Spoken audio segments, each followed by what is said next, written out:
tama nga ang suspetsya ko. Hindi ikaw si Maylene.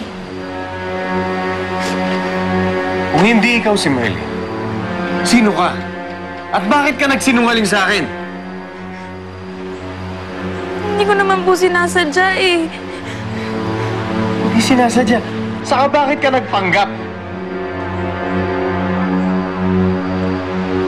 Itong kwintas na to, paano yan napunta sa'yo? Binigay po sa akin yan ni Maylene ng mga bata pa kami. Kilala mo si Maylene? Nung bata pa kayo? Pinsan ko si Maylene.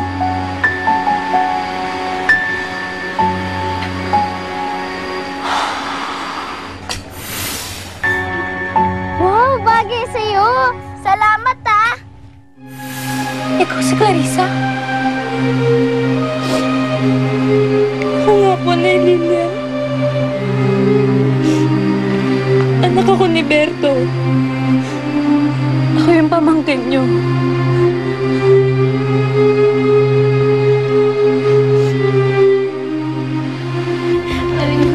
Tawad mo ka.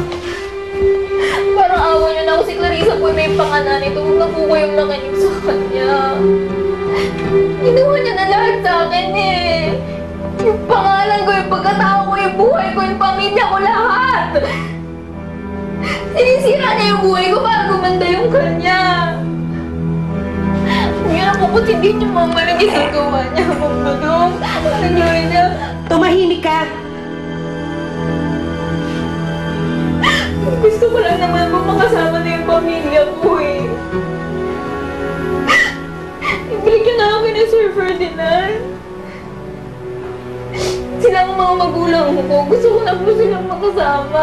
Ibalik niyo na po ako ng... Hindi na mangyayari yun. Si Clarissa na anak nila eh. Huwag mo na ipagsiksikan ang sarili mo.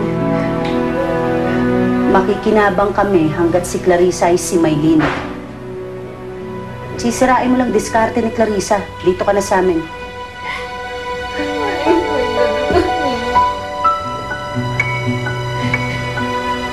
Huwag kang makulit.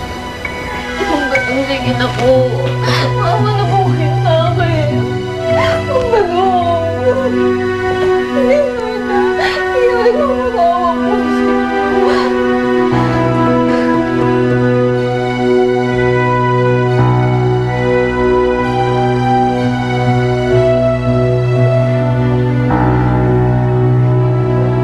Hindi ko naman po talaga sinadyang magpanggap eh. Nakilala ko lang po si Daddy Ferdinand. Nakilala ko siya base doon sa mga kwento ni Maylene nung bata pa kami. Nay, bakit kasi isa lang ang kwintas na binigay ni Daddy? Hoy! Sino ka? Gusto ko lang namang makalaya sa miserable kong buhay eh. Kaya nung napagkamalan ako ni Sir Ferdinand na si Maylene, nakakita ko ng pagkakataon para mabago ko yung estado ko. Kaya ako nagpanggap.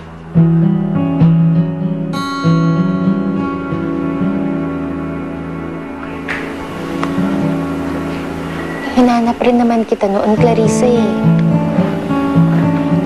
Kaya nga nagpapasalamat ako sa Diyos at nakaligtas ka.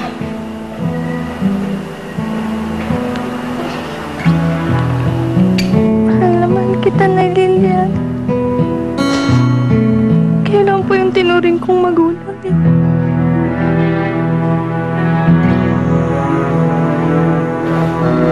Ano yan? Ganun-ganun na lang yon? Nadani mo ako sa iyak-iyak mo? Pagkatapos mo kaming lokohin, ginawa mo kaming tanga! Ngayon, iiyak-iyak ka dyan! Ferdinand,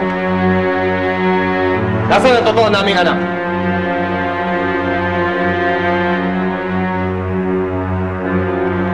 mahal na mahal rin kita, Clarissa. Kaya please sabihin mo na sa amin, nasan ba si Maylene? Si Maylene? Oo! Si Maylene!